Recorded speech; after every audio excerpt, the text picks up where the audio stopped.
Assalamualaikum warahmatullahi wabarakatuh. Selamat berjumpa dengan saya Marjuki SMAN 1 Pacitan. Kaitannya dengan model, kenapa saya e-learning memilih model? Karena bagi saya model adalah satu-satunya aplikasi e-learning yang lengkap.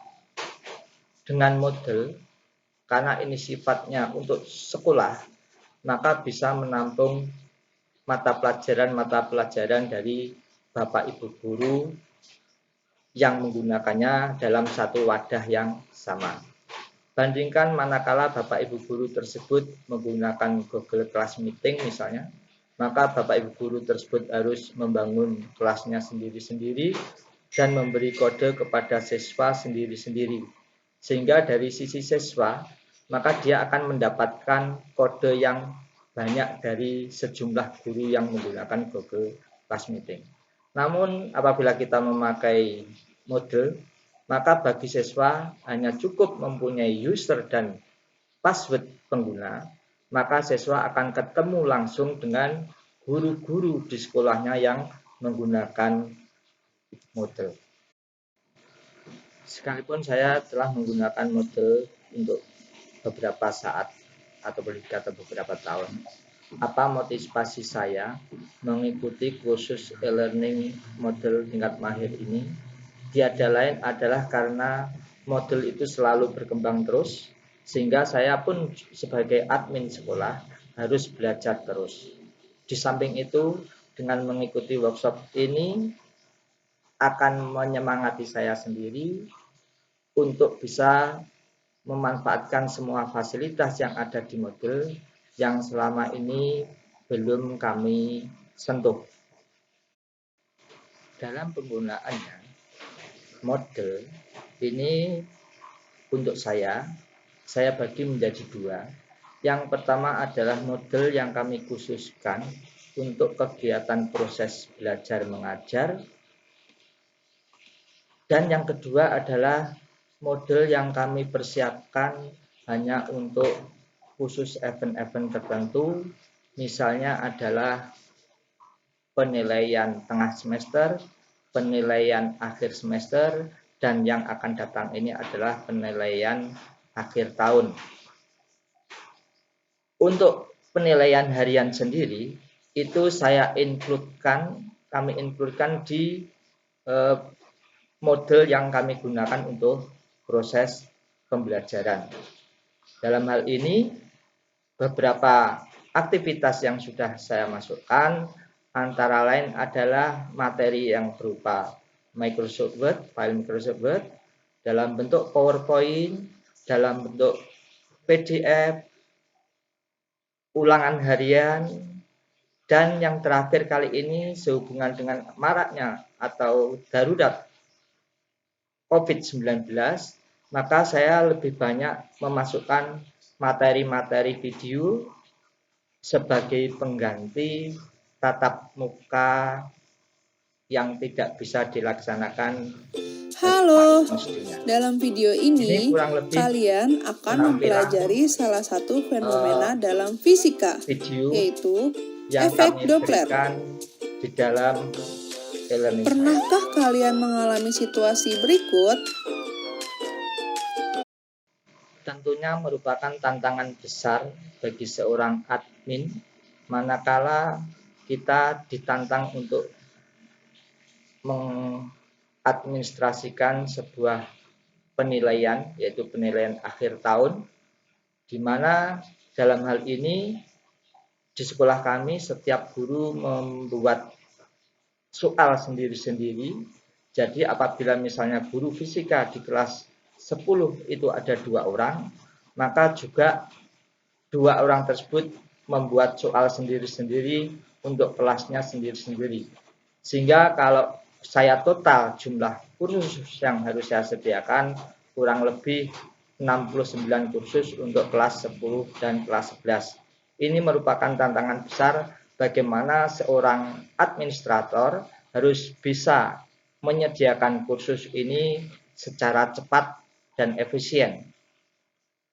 Untuk itu, Berikut ini akan saya berikan beberapa tips bagaimana kita membangun sebuah kursus, mulai dari membangun kursusnya itu sendiri atau mapel-mapel yang kita masukkan.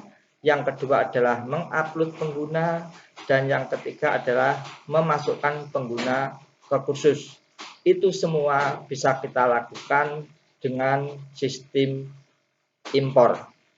Baiklah, selanjutnya akan kami jelaskan mengenai proses impor dalam membuat kursus, mengupload pengguna, sekaligus memasukkan pengguna pada mapel-mapel yang dia ikuti. Baiklah, untuk mempraktekkan bagaimana seorang admin membangun kursus, mengupload pengguna, dan lain-lain akan saya praktekkan di web mode yang baru saja saya bangun di genomio.com. Kita langsung masuk. Ya, terlihat di sini total kursus masih kosong, pengguna juga baru 1, yaitu admin saya sendiri. Nah, bagaimana kita mengawali membangun kursus ini? Yang perlu kita lakukan pertama kali adalah membangun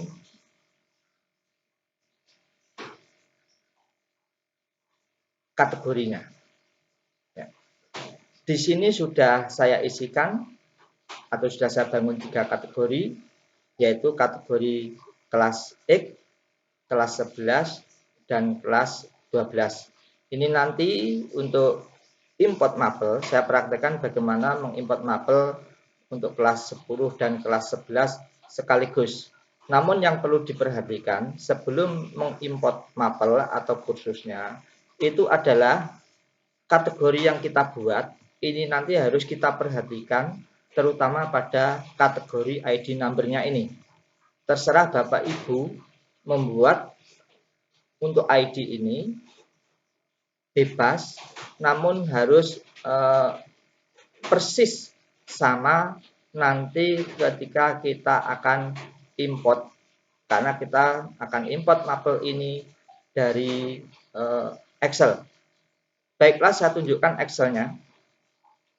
Untuk mengimport mapel atau kursus, yang paling kiri itu adalah short name dari kursus itu sendiri, yang tengah adalah full name dari kursus itu sendiri, dan yang ketiga adalah kategori ID number.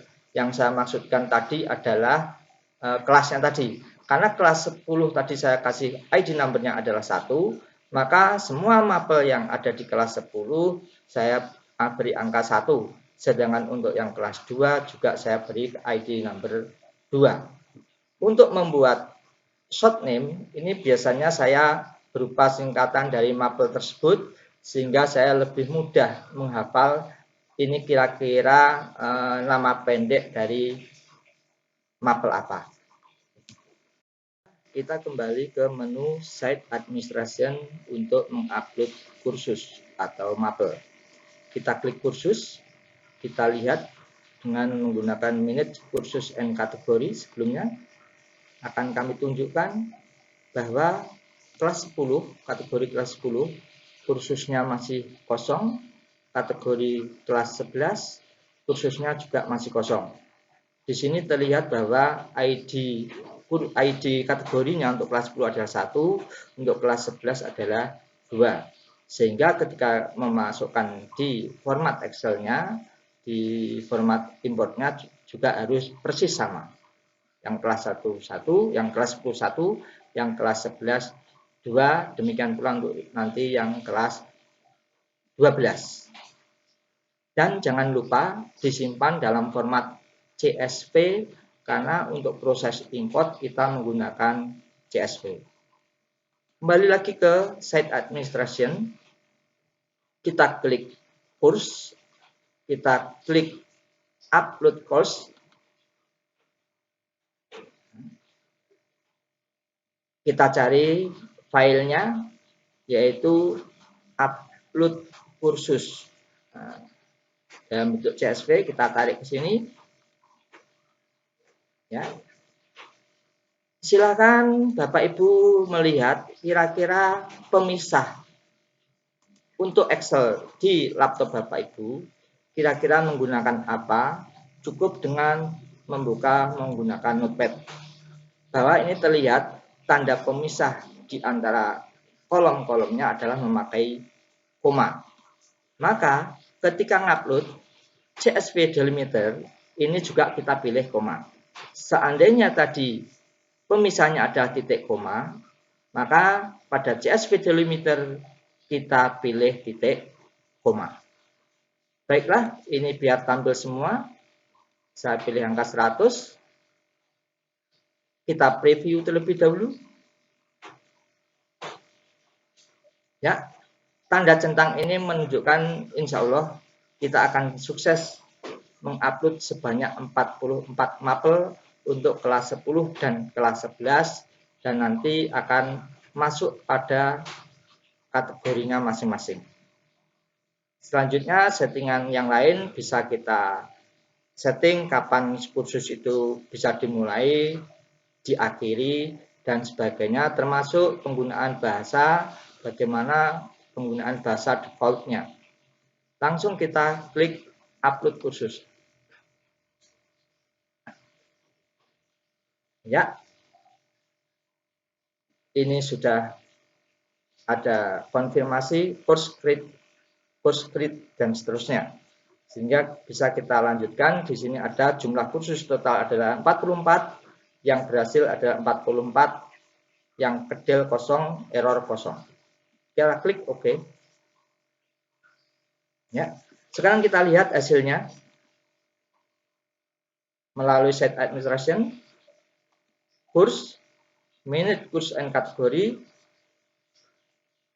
Kita lihat kelas 10 otomatis sudah masuk semua kursus yang kita imporkan tadi. Kelas 11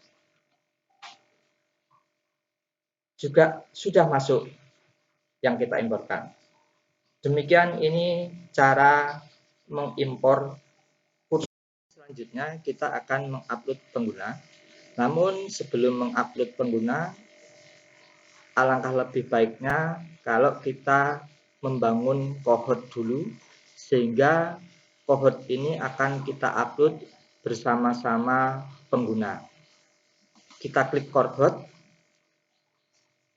Kalau secara manual, kita bisa menambah cohort baru dengan mengklik add new cohort. Namun kali ini saya tidak membuat satu persatu, tetapi saya akan mengupload cohort ini dari file import. Sekali lagi, nanti yang perlu ditekankan atau yang perlu digarisbawahi adalah tentang cohort ID. Karena cohort ID ini nanti akan kita cantumkan di format import pengguna. Dengan demikian nanti pengguna akan masuk pada cohort-cohort yang sudah kita tentukan. Baiklah, untuk mengupload cohort, kita harus punya file Excel-nya dengan format sebagai berikut. Ya. Dengan judul kolom, name, ID number, description. Name ini adalah nama cohort kalau kita menginput satu-satu. Dalam hal ini, cohort yang pertama adalah cohort dengan nama user untuk kelas 10 MIPA 1. Saya beri ID number X min MIPA 1 min 1.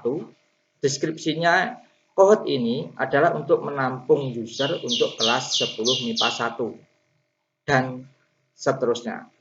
Setelah kita simpan dalam format CSV, maka bisa kita upload melalui menu upload cohort. Langsung kita masukkan template dari cohort yang sudah berbentuk CSV. Ya. Pemisahnya jangan lupa apakah titik koma ataukah koma. Langsung kita klik preview. Ya, sudah masuk cohort-cohortnya. Tinggal langsung lanjut upload kohort. Maka kohort yang kita buat nanti bisa kita lihat pada menu sistem kohort ini sudah muncul semua. Yang perlu diperhatikan nanti untuk memasukkan siswa-siswi ke kohortnya masing-masing, kode jangan sampai salah. Dalam penulisannya nanti kode harus sama. Terakhir yang bisa saya sampaikan mengenai tip dari saya adalah mengupload pengguna. Dari menu Site Administration, kita klik User. Sebelum mengupload, pastikan kita sudah punya format yang akan diupload. Kita tunjukkan formatnya seperti apa. Saya menggunakan username, itu adalah nomor induk siswa. Untuk password, nomor induk saya beri tambah bintang biar ada perbedaan. Dengan terlebih dahulu di setting password secara default ada 8, di sana sudah saya setting 6 minimal. First name nama, last name nama akhir saya kasih kelasnya, email dalam hal ini email tidak boleh ada yang sama. Departemen ini adalah saya pilihkan 10 MIPA untuk membedakan dengan yang 10 IPS. Ya. Berikutnya address Pacitan, kurs 1, ini adalah mapel 1. Kode ini diambil dari template ini, harus persis. Kode-kode pada kurs harus persis diambilkan dari short name dari nama kursus. Jadi ini adalah harus sama persis. Dengan demikian, atas nama Afini Aifa Ahnaf ini, dia mengikuti kursus 1 adalah pendidikan agama dan budi pekerti, kursus kedua PPKN, dan seterusnya hingga terakhir adalah sebanyak 16 kursus atau 16 mapel. Dengan membuat format seperti ini nanti, ketika kita upload, otomatis anak tersebut langsung terenroll secara otomatis pada kursus-kursus yang sudah dibuat. Jadi syaratnya untuk bisa mengupload pengguna beserta kursus-kursus yang diikuti, maka kursus di e-learning harus dibuat terlebih dahulu. Entah itu secara manual atau secara import. Selanjutnya, untuk kohort, ini harus ditulis persis dengan apa yang saya sampaikan tadi, yaitu di template kohort ini, yaitu pada ID number-nya. Jadi harus sama persis. Dengan demikian, di samping ketika kita mengupload nama pengguna ini ke e-learning, kita otomatis pula juga mengenroll siswa tersebut kepada mapel-mapel yang bersangkutan dan pada kohort-kohort yang sudah kita tentukan. Kita lihat di sini perbedaannya antara kelas MIPA 7 dengan IPS. Yang berbeda adalah pada lintas minatnya. Untuk IPA lintas minatnya IPS, untuk IPS ini di tempat kami menggunakan lintas minat IPA, mapel IPA. Itulah yang perlu kita siapkan. Baiklah, setelah itu ini kita simpan dalam format CSV. Selanjutnya kita upload user.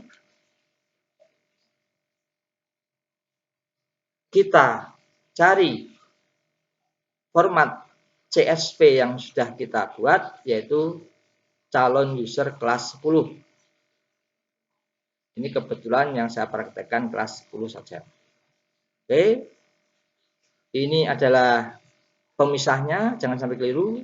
Karena murid saya kurang lebih 286 untuk kelas 10 agar tampil semua, maka ini saya klik 1000. Lalu upload user. Tentunya karena banyaknya siswa 286 dan banyaknya mapel yang diupload sekaligus, maka tentunya ini nanti akan membutuhkan waktu yang lebih lama. Oke, kita lihat ke kanan. Ya, ini kita periksa paling kanan. Apakah ada yang sesuatu yang error? Ya, insya Allah tidak ada.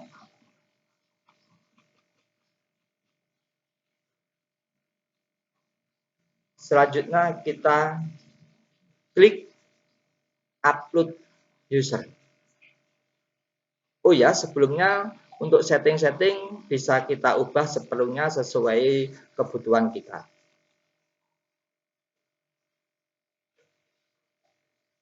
Kita tunggu karena datanya memang besar, di samping jumlah siswanya banyak, sekitar 286 kali 16 mapel. Nah, Bapak Ibu untuk mempersingkat upload pengguna ini, Bapak Ibu juga bisa uploadnya itu per kelas. Kita lihat yang nomor terakhir mungkin ya tampak ya. Nah, ini atas nama Raudita Sakti, dia langsung ke enroll di PABB 1, ke enroll di PPKN 1 sebagai siswa. Sebagai siswa, otomatis ini. Lalu kita klik continue.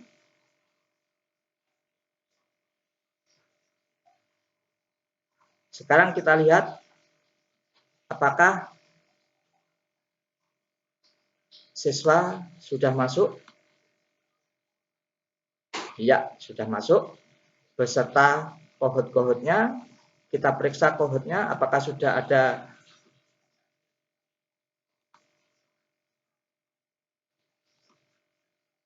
penghuninya. Oke, ya. Untuk kohort IPS 1 26 siswa, untuk MIPA juga sudah 26 siswa. Sekarang kita cek terakhir adalah untuk kursus apakah sudah ada penggunanya. Oke, salah satu saja kelas 10. Kita klik geografi lintas minat. Kita bisa cek di sini adalah siswa 234. Berarti sejumlah 234 tadi yang kita upload adalah sudah berhasil. Kenapa jumlah siswa saya 286, tapi untuk geografi lintas minat ini kok hanya sedikit, ya, tidak keseluruhan. Karena di sini geografi lintas minat ini muridnya terdiri dari geografi minat itu sendiri, kelas IPS, ditambah kelas IPA. Oke.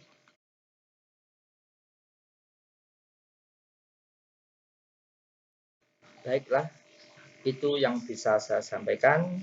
Apabila ada kurang lebihnya, saya mohon maaf yang sebesar-besarnya. Wassalamualaikum warahmatullahi wabarakatuh.